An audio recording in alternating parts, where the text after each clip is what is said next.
how to buy Supra, the Supra token. Now, as you can see, so before we start, this is not a financial advice. I am not a professional or economic expert.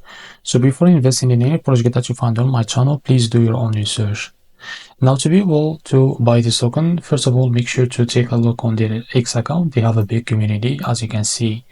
Now, as you can see, the token is available on the CoinMarketCap. So after you find the Supra token, as you can see, now this is the markets that are available on.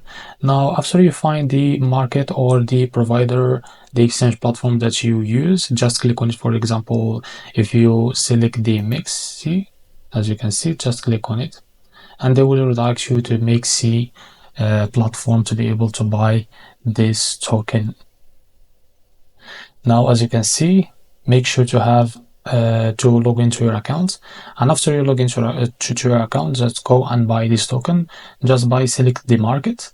Now from here, set how much you want to buy with your USDT, and now if you are ready to go, just click on buy, and you will be able to buy this token in MixC.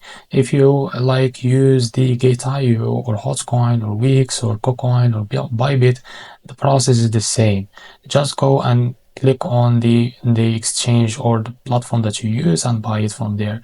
So this is how to buy the Supra token. If you find this video helpful, please like and subscribe. See you in the next video.